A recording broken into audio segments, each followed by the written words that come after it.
All right. Good morning, folks, and welcome. We begin a new mimer, a new discourse. This one was said in 1987.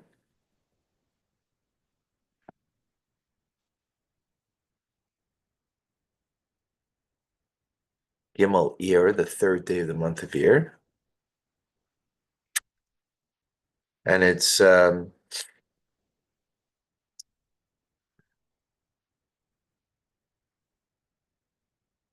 honor of the Yom HaLedus, the birthday of the Rebbe Marash, the fourth Lubavitcher Rebbe, who passed away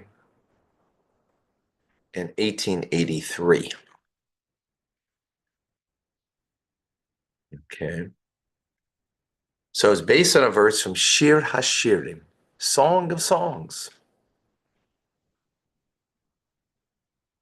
From Song of Songs. Gal No'ol Achesi Kala. Gan, meaning a garden that's closed, that's locked up. A garden that's locked up. Achaisi, my sister. Kala, bride, the bride. Gal No'ol, a, what would be the word? Flow.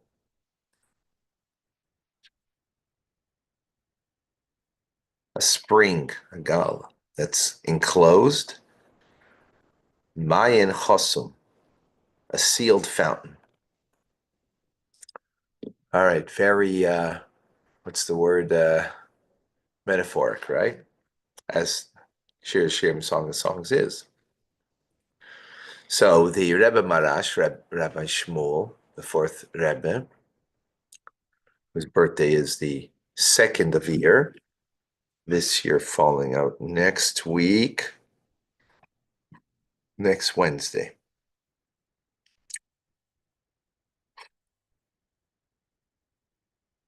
Next Wednesday.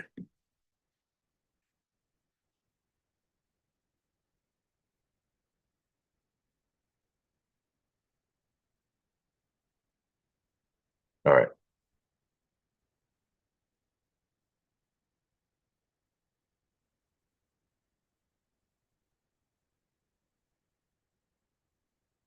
So he explains.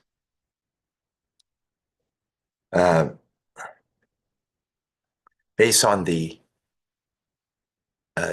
translation into Aramaic, so explains it. Just like the Garden of Eden, Garden of Eden, is closed, and it's impossible to enter into the Garden of Eden except for righteous souls, which is the concept, by the way, of why there is what we call Gehenna, if you will, purgatory, to cleanse the soul, to make it righteous. That a soul may not have been righteous in this world, but that doesn't mean it won't become righteous, because inherently the soul is righteous. Inherently the soul is of God. We go through our time here in this world, it could get schmutzig, it could get dirty, the soul, stained. And, if we do tshuva, so we can cleanse it. If we come closer to God, to Hashem, it can be cleansed. But if we don't cleanse it in our lifetime through penitence, so it will get cleansed after our time here. Why is it going to get cleansed? Not because God wants, oh, you were naughty. Here's your punishment. No. It's in order that through the cleansing, you can finally come into Gan Eden, into the Garden of Eden, a righteous soul. So it's locked up, if you will, as the metaphor right here, right? To the righteous souls. So likewise, so using that as a metaphor, the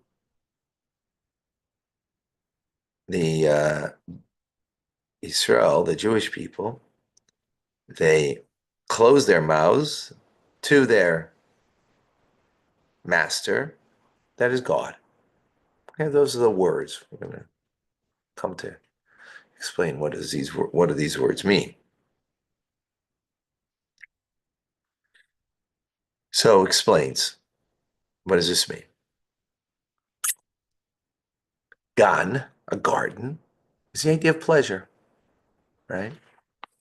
So when we speak about Gan Eden, it means the pleasure the souls have.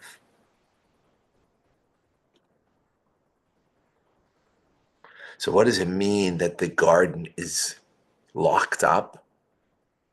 It means that the only pleasure is divine pleasure, locked up with divine pleasure only.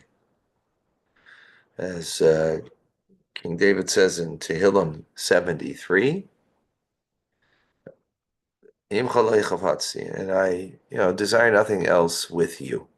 Other just God, you're my pleasure. Right? Godliness is your pleasure.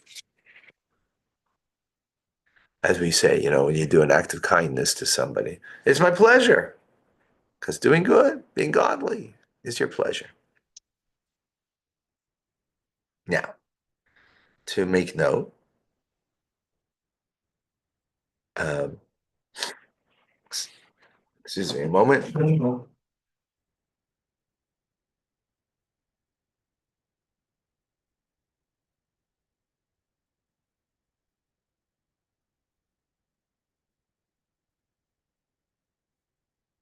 Okay, sorry. That, before he explained that, he said that gun, this garden that's locked up, is the idea of staying away from evil, right? When I think about it, right? When you have a lock, what's the point of the lock on a door? What's the point of the lock on the door? Well, it can play two ways. One is to keep out the things you don't want in. So the metaphor over here means sumera, staying away from evil, right? Taking it as a metaphor. The lock on the garden is to stay away from evil, right? Which means the literally, right? Don't think the wrong things. Don't say that which we shouldn't say. And of course, the actions, not to do that. The chiddush over here, the novelty over here, and what we're explaining is that not only you're not staying away from evil, I mean, sorry, you're not only locking the garden to not allow the right, like we lock our eyes, our ears, we close our eyes when we to see something we shouldn't see, right? We don't pay attention, close our ears, so to speak, right, to that which we shouldn't hear, and so on and so forth. But here it's a no, no, no. When you are locked in a place, what does that create? An intimacy. So what's your intimacy? Only with God. Your pleasure is only God. That's what the metaphor is teaching us.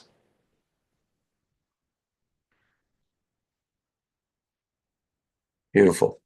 Okay. Now, one of the commentators on Shir Shem called him Chassidus David.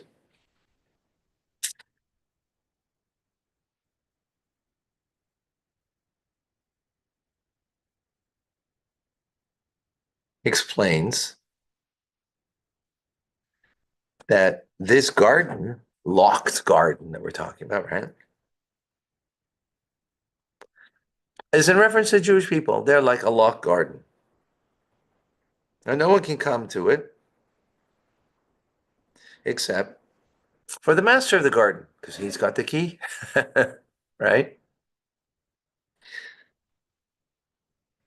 So, kind of more taking it literally, the garden, referring to the Jewish people, right, Only God has the key to get in. So we need to understand.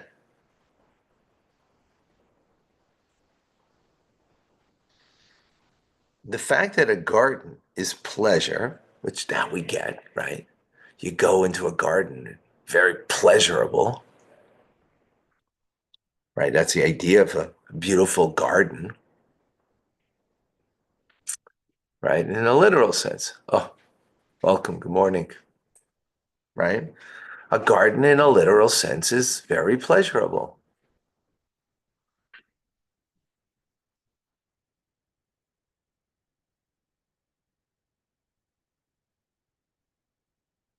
So why do we need to say Gan Eden? Remember we said that just like the Gan Eden, the Garden of Eden is locked and only righteous souls can enter. So likewise, the Jewish people, right, it was used as a metaphor to understand the Jewish people that we bind our mouths, we close our mouths to only God. But you don't need to use that as a metaphor, Gan Eden. You can take from the garden literally the metaphor, right? In other words, just like you walk through a garden and there's all kinds of pleasures and all kinds of things you could talk about in the pleasure of the garden, of a literal garden, right? You can have pleasure from the fruit trees. You can have pleasure from the flowers. You can have pleasures from all different kinds of vegetation. You can all those things you can have, right? And yet the Jewish people, they close their mouths. They're not eating from the fruit tree. They're not having pleasure from anything but godliness. That could be used as a metaphor. What gives us a deeper understanding to use rather than the word? Remember, we're quoting from the Song of Songs, Shir Shirim, and it just says the word gan, garden. The commentator, or the Targum, the translation. One second.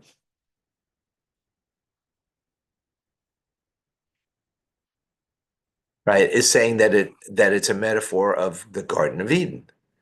So the Rebbe is asking, what do I need to say that it's a metaphor of the Garden of Eden? Right, in other words, to stretch it that far, when a gan means garden, literally, let it mean literally a garden, right? And in a garden is a place of pleasure, and the Jewish people don't seek any other kind of pleasure. They seal their mouths in order to have only divine pleasure.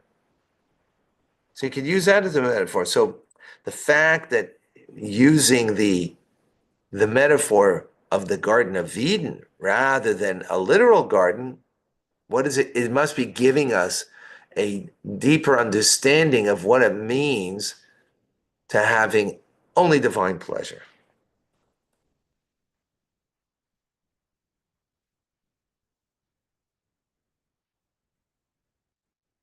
But of course, we need to understand what is that? How so? What is it giving us greater understanding?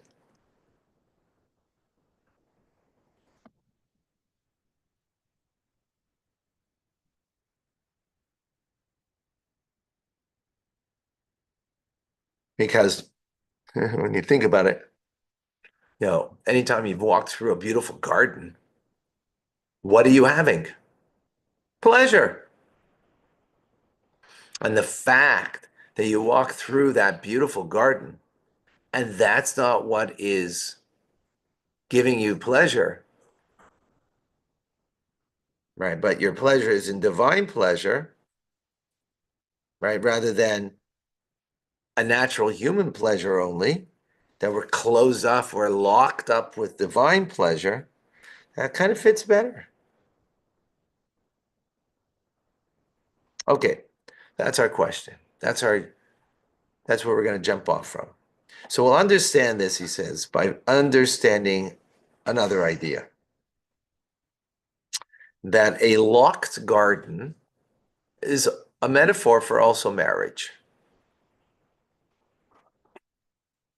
A locked garden. What does that mean? As is known, brought down in the Alter Rebbe, Likutei Torah, that on Shabbos prayers we say that you have sanctified us with your commandments, and and we should give us our portion in your Torah. So what does it mean? What is the concept of being sanctified with mitzvahs, with God's mitzvahs? Why is it using the word kiddushin, which means a matrimony, right? Marriage. Because marriage means as a woman is prepared to be sanctified, to be prepared to be connected to her husband. And what happens through kiddushin? There are two stages in marriage. Today we put them both under the chuppah, one after the other, separated only by the reading of the ksuba of the marriage contract. But back in the day, they were literally, 6 to 12 months apart. Kiddushin and Nisuyin. Kiddushin means giving a ring to, the man gives a ring to the woman, and through that, they are now two halves of one soul. They are married to such a degree, they're married, sorry, but they don't live together. They don't set up house yet. That'll be 6 months, a year later, back in the day. Today we have the second part of the ceremony. We do it at the same time. But back in the day, that's what happened. What does it mean? Today you would call that engagement. But by Jewish law, engagement means you're fully married, so much so that if there's any kind of illicit relations, it's plausible with, that the person there could be a death sentence because you're considered a married couple. You're not a married couple living together, right? You didn't even have relations. Didn't even have relations. But you are locked up to that other person. So in the metaphor over here, right? Remember we said the garden that's locked up, my sister, the bride. Oh, that makes sense now. The sister, the bride, right? The bride is locked up to him. She is prepared for him and now becomes prohibited to anybody else. Now, I don't want to, I'm going to digress for a second just to kind of appreciate that. Today, a man, biblically, a man can marry more than one wife. However, today you're not allowed to. You're not allowed to, rabbinically. But biblically, you could. So the man doesn't become prohibited to any other woman. He could marry another woman. I don't want to get off topic on this, but just briefly, marriage has many components to it. One very important component, especially back in the day, today it's a component, but not the component. But back in the day, the component wasn't so much about the emotional needs that a woman has. It was more about the economic needs that a woman has, right? Back in the day, to get bread on your table, you worked really hard. Today, for a few dollars, you buy your loaf of bread. We don't work the same way today. There's a lot, as we did back in the day, just to have bread on the table. So it was much more economical. It's not just economics, but I just want to bring out that point. And therefore, a man would have a responsibility to more than one wife. Over 1,000 years ago, that all changed in the Jewish world, and you're not allowed to. And again, I don't want to go off on that, but the point I want to bring out over here, that when we say that she is prohibited to anybody else, she's locked up. Can't marry anybody else. He can, biblically, right? Again, and we're only taking it here for the sake of the metaphor. So, and that's what it says, Gan No'o, right? That's what King Solomon is saying in Song of Songs, that the garden is locked up. So here in this part of the metaphor that we're understanding is, right, in marriage, that she, the kala, the bride, is locked up to the groom. That's the first part of marriage, right? And therefore she is now prohibited to anybody else. You know what? We're going to stop over here. We'll continue with this thought tomorrow. All right. ¿Qué pasa? Thank you.